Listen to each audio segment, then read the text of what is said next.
औरत का फैसला। नैतिक मूल्यों से ये कहानी भले ही आपको इंसाफ करती ना दिखे, लेकिन जिम्मेदारियों की नजर से देखेंगे तो शायद कुछ समझ में आए। ये क्या है बहू, सुबह से घर का काम करती रहती है, फिर ऑफिस जाती है और बच्चों में लगी रहती है। अरे ऑफिस क्यों नहीं छोड़ देती, या फिर घर के लिए कोई नौकरानी रख ले। कैसी बात कर रही है माँ, जानती तो है ना अभी इनके ऊपर कितना लोन है। थोड़ा ही सही मदद कर देती हूँ तो अच्छा लगता है, और अभी उनको मेरे पैसे की जरूरत भी तो है। सुधा चंदर को बचपन से प्यार करती थी। एक ही मोहल्ले में खेल कूद कर बड़े हुए दोनों। जहाँ सुधा संपन्न परिवार से थी तो वहीं चंदर का परिवार आर्थिक परेशानियों से जूझता ही रहा। लेकिन सुधा की जिद के आगे किसी की नहीं चली। सुधा, कल ऑफिस जल्दी जाना है और 2 दिन के लिए गुजरात ऑफिस के काम से भी जाना होगा। अरे कैसी बात कर रहा है बेटा, बहू को अगले महीने बच्चा होने वाला है, इस वक्त तो उसके साथ रहे। अरे कोई बात नहीं ना माँ, उनको जरूरी काम होगा, वरना मेरा चंदर ऐसे वक्त में मुझे छोड़कर कभी नहीं जाता। चंदर सुबह घर से निकलता तो आधी रात को घर में घुसता, वो भी शराब के नशे में। चंदर की माँ उसे खूब समझाती। अरे माँ, देख रही हो ना कितना कर्जा है सर पर, काम करना पड़ता है। दिन रात काम नहीं करूँगा तो घर कैसे चलेगा। अरे लेकिन बहू को भी तो देख लिया कर, इस हालत में भी घर का बाहर का सारा काम करती है। चंदर तो जैसे माँ की बात सुनकर भी अनसुना कर देता है। ऑफिस के बाद चंदर का फोन माँ के पास आता है। माँ, वो ऑफिस के काम से आज रात के लिए पास के शहर के ऑफिस जाना पड़ रहा है, कल सुबह आ जाऊंगा। सुधा रात को कमरे में सो रही होती है कि उसके पेट में दर्द होता है। सुधा चंदर को वीडियो कॉल करती है। इनको फोन कर लो, शायद कुछ आराम मिले। लेकिन 10 बार फोन करने पर भी वो सुधा का फोन नहीं उठाता। ऑफिस के काम से गए हैं, हो सकता है बिजी हो। कितनी मेहनत कर रहे हैं हम लोगों के लिए। सुधा सो तो जाती है, लेकिन अकेले उसे कमरे में डर लगता है। अगले रोज चंदर घर आता है, जहाँ सुधा ऑफिस जाने के लिए तैयार हो रही थी। तुम आज भी ऑफिस जाओगे? कल रात भर तो ड्यूटी की है, थक जाओगे, छुट्टी ले लो ना।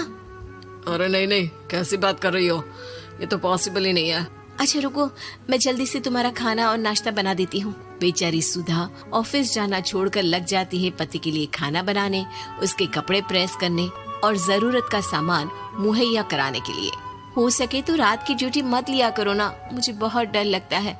अरे यार क्या है, तुम तो ऐसे बिहेव कर रही हो कि तुम ही अकेली हो जिसे बच्चा होने वाला है। इतने लोगों के पति जो काम के सिलसिले में बाहर होते हैं, उनका क्या। सुधा को चंदर के मुंह से ये बातें अजीब लगती है। अरे हुआ क्या है तुमको? पहले तो तुम मेरा कितना ख्याल रखते थे, मेरे पास रहते थे, मेरी दवा से लेकर खाने पीने तक का सारा ख्याल। और अब इस बार तो तुम एक दफा भी मेरे साथ डॉक्टर के पास नहीं आए, क्यों? अरे पागल हो गई हो क्या? पागल वाली बात कर रही हो। काम धंधा देखो या फिर तुम्हें लेकर टहलता फिरूं। और मुझे शुक्रवार की रात को काम से निकलना है, सोमवार आऊंगा। सुधा को समझ में नहीं आता कि क्यों अचानक से चंदर को फील्ड का काम मिल गया है। लेकिन एक दिन, सुधा, मैं और चंदर जरा एक रिश्तेदार के घर जा रहे हैं, तुम भी तैयार हो जाओ, घर में अकेली कैसी रहोगी। अरे नहीं नहीं, इस हालत में इसे लेकर जाना ठीक नहीं है। अरे लेकिन मैं ऑफिस भी तो जाती हूँ, फिर घर में अकेले। चंदर उसकी कोई बात नहीं सुनता। वो सीधा कार निकाल कर माँ को लेकर चला जाता है। सुधा घर के काम में लग जाती है कि अचानक उसकी नजर चंदर के बैग पर पड़ती है, जिसमें एक कागज दिखाई देता है। इनकी कागज भी ना इधर उधर फैले होते हैं, एक भी खो जाएगा तो बवाल करेंगे। लेकिन जैसे ही सुधा वो कागज खोलकर देखती है तो वो सदमे में आ जाती है। दरअसल वो कागज नहीं, बल्कि चंदर और उसके ऑफिस में काम करने वाली लड़की चांदनी की गोवा की टिकट होती है। सुधा चंदर के बैग को खोलकर देखती है तो उसे होटल के बिल से लेकर महंगे गिफ्ट्स और दूसरे शहरों के टिकट मिलते हैं। सुधा को समझते देर नहीं लगती कि उसका पति किसी और लड़की के साथ है। चंदर के आने पर सुधा उससे बात करती है। अरे नहीं नहीं, ऐसा कुछ नहीं है, तुमको गलत फहमी हो गई है।